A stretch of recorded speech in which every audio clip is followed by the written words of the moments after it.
사람들과 함께 더불어 살아간다는 것은 정말이지 큰 수고가 따릅니다. 왜 그런 수고가 따를까요? 왜냐하면 내가 하고 싶은 말, 하고 싶은 행동들이 있기 때문에 그렇습니다. 이러한 것들을 자유롭게 마음대로 하고 살아간다면 그리 힘들고 어렵지 않을 텐데, 함께하는 사람들의 눈치를 봐야 하고, 그러다 보면 하고 싶은 말도 해야 할 행동들도 잘 하지 못할 때가 있습니다.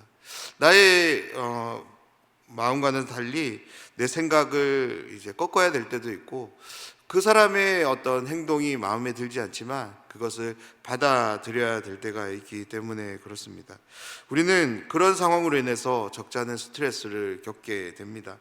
그런데 정말이지 더욱 힘들고 마음 아프게 하는 상황이 있는데요, 그것은 우리가 도움을 주기 위해서 말을 들어줬을 뿐인데 도리어 나에 대해 아쉬움을 표하며 전혀 듣지 않아도 되는 말을 들을 때 우리는 마음의 힘듦을 경험합니다. 하나님이 주신 마음을 따라 사람들을 돌아보고 선을 베풉니다.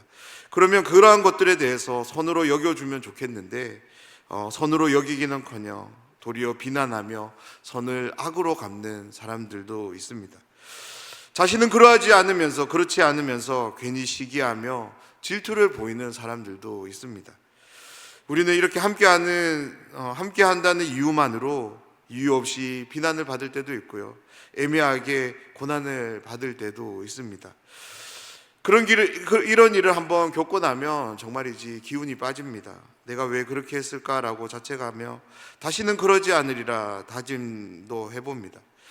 이런 경험들은 지금까지 신앙생활에 오면서 한 번쯤은 다들 있으시리라 생각됩니다. 그렇습니다. 우리는 여러 다양한 계층의 사람들과 서로 다른 마음과 생각을 가진 사람들과 함께 살아갑니다. 같은 하나님을 믿지만 각자가 경험한 바들을 통해 서로 다른 신앙을 소유한 사람들과 함께 살아갑니다. 오해하지 마시기 바랍니다. 틀린 것이 아니라 다른 신앙입니다. 우리의 모습들이 서로 제각각인데 어떻게 마음과 생각, 입장들 사이에서 마찰이 없을 수 있을까요? 이렇게 생각해 보면 이러한 마찰과 갈등, 그로 인해 빚어지는 어려움들은 우리의 삶에 너무나도 당연하고 자연스러운 일인 것 같습니다. 하지만 그러한 문제가 찾아왔을 때, 어려움이 찾아왔을 때 우리는 어떻게 해야 할까요? 이 질문에 대해 오늘 시편 109편은 너무나도 좋은 해답을 우리에게 안내해 주는데요, 그것이 무엇이냐면 하나님을 찾고 하나님께 나아가라입니다. 사랑하는 여러분, 우리의 삶에 찾아오는 이런저런 갈등의 문제들 앞에서 사람들을 찾기보다 하나님을 우선적으로 더욱더 간절히 찾는 우리의 신앙이 되기를 간절히 소원합니다. 그렇습니다. 사람을 찾아서 마음의 답답함을, 나의 억울함을 이야기하며 분명 유익은 있습니다. 하지만 그것이 너무나도 찰나적이고요, 또한 문제 해결이 거기 없음을 우리는 너무나도 잘 알고 있습니다. 하지만 하나님을 찾으면 비록 지금 당장에는 시원함이 아닌 답답함이 쌓여져 가는 것 같지만 하나님은 우리의 문제에 함께 하시며 해답을 제시해 주시고 그 길로 인도해 가심을 믿습니다. 오늘 이 새벽 시간 말씀을 함께 살펴보면서 다시금 우리의 마음이, 우리의 믿음이 관계적인 어려움 앞에서 하나님을 찾는 마음, 하나님을 찾는 신앙을 결정하는 그런 기도의 시간이 되기를 간절히 소원합니다. 1절 말씀을 보면 시인은 이렇게 노래하며 시작하는데요, 내가 찬양하는 하나님이여 잠잠하지 마옵소서라고. 1절 말씀은 관계적인 어려움 앞에서 시인이 하나님을 찾는 이유를 보여주는 말씀입니다. 시인에게 있어서 하나님은 찬양을 올려드리기에 합당한 분으로 소개되고 있습니다. 먼저 찬양이라는 이 말을 우리가 한번 생각해 보면, 찬양이라는 말에는 어떤 일에 대한, 어떤 문제에 대한 기쁨과 감사가 담겨져 있습니다. 하나님과의 관계 안에서 시인은 어떤 문제들을 겪을 때마다 하나님의 도움을 지속적으로 경험했던 것 같습니다. 그러한 도움들을 통해 시인은 주어진 문제들을 해결할 수 있었고, 그럴 때마다 시인은 기뻐하며 감사하며 하나님께 찬양을 올려드렸던 것 같습니다. 이러한 신앙의 경험들을 통해 시인은 더욱더 하나님을 신뢰할 수 있는 신앙을 소유하게 되었습니다. 그래서 1절 하반절에 잠잠하지 마옵소서라는 이 요청은 하나님에 대한 신뢰가 기반될 때, 확신이 있을 때 할 수 있는 요청인 거죠. 왜냐하면 지금까지 하나님은 시인에게 있어서 단 한 번도 응답하지 않은 적이 없는, 함께하지 않은 적이 없는 그러한 분이셨기 때문에 이번에도 시인은 하나님께서 반드시 응답해 주실 것이라는 것을, 함께해 주실 것이라는 것을 확신하며 하나님께 요청하고 있는 것입니다. 시인이 이렇게 강력한 확신 가운데 하나님을 요청할 수 있는 것은 다름 아닌 하나님을 공의의 하나님으로 이 시인은 믿고 있기 때문입니다. 2절을 시작으로 시인은 본격적으로 이제 하나님께 탄원을 올려드리는데요. 2절 말씀을 보면 그들이 악한 입과 거짓된 입을 열어 나를 치며 속이는 혀로 내게 말하며, 시인은 먼저 하나님께 악인들을 고발하며 이 탄원을 시작합니다. 그런데 이 고발은 바로 하나님이 시인의 찾음에 잠잠하지 않아야 되는 이제 근거 또한 제공해 줍니다. 왜냐하면 2절은 1절에 대한 이유를 드러내는 말씀인데요. 한글 성경에는 번역이 되어 있지 않지만 2절의 첫 단어는 히브리어 키라는 단어로 시작합니다. 그 의미는 왜냐하면입니다. 그렇습니다. 하나님께서 잠잠하지 말아야 되는 이유는 그들이 악한 입과 거짓된 입을 열어 나를 모함하고 거짓된 말들을 하고 있기 때문에 하나님은 나의 이 어려운 상황 가운데 잠잠하시면 안 된다라고 말하고 있는 것입니다. 그들의 악한 말과 거짓말이 시인에게는 견딜 수 없는 상황으로, 위협적인 상황으로 다가왔던 것 같습니다.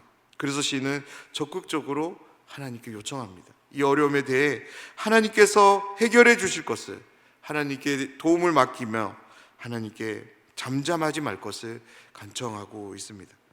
그런데 이러한 어려운 상황 속에서도 시인은 놀라운 믿음을 보입니다. 시인은 그 모든 어려움 앞에서 무엇을 결정하냐면 그들을 향해 여전히 사랑을 베풀 것이고 그들을 위해 계속적으로 기도할 것이라는 신앙을 보입니다. 4절 말씀인데요. 나는 사랑하나 그들은 도리어 나를 대적하니 나는 기도할 뿐이라. 아멘. 시편 109편을 노래한 시인은 분명 구약의 신자입니다. 그런데 시편 109편을 통해 확인되는 이 시인의 신앙은 신약에서 예수님이 보여주는 신앙임을 확인하게 됩니다. 그것이 어떤 신앙입니까? 바로 원수를 사랑하라는 신앙인 거죠.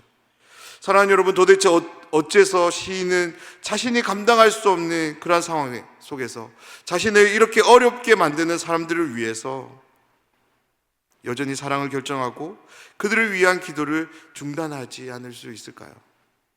시인이 그럴 수 있었던 이유는 다름 아닌 하나님 때문입니다. 지금까지 살아오면서 시인은 하나님의 신실하심을 경험했고 그러한 경험들은 시인으로 하여금 하나님을 더욱더 신뢰하도록 만들었던 것입니다. 지금 시인의 삶에 어려움이 있습니다. 그 상황으로 인해서 너무나도 고통스럽습니다.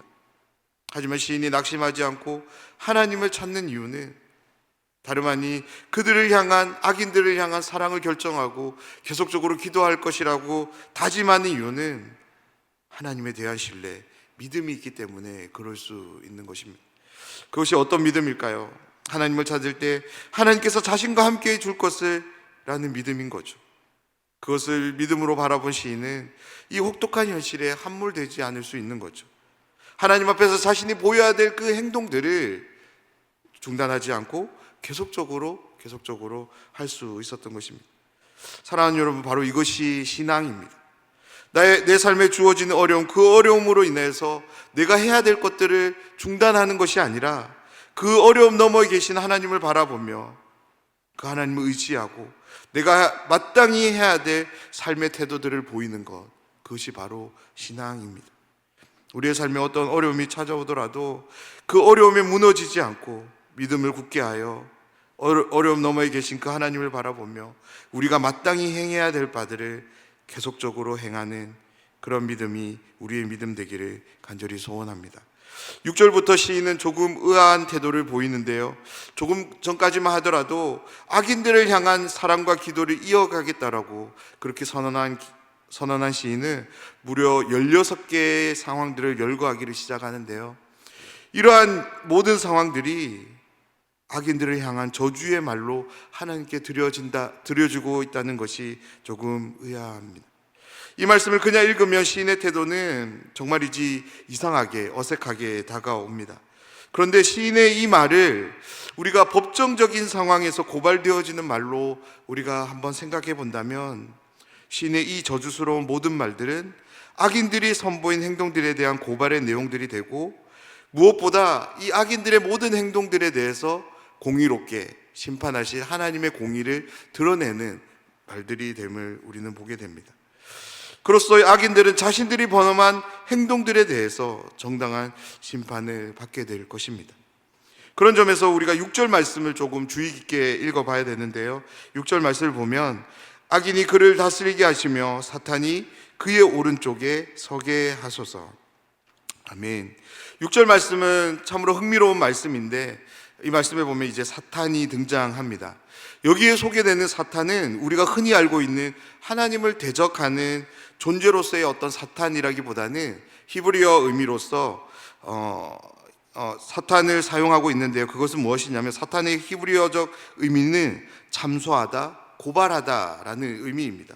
다시 말해서 시인은 자신에게 거짓말과 위협적인 말을 가했던 가해자들의 오른쪽에 이렇게 참소하는 자, 고발해 줄 자가 서 있기를 요청하고 있는 거죠.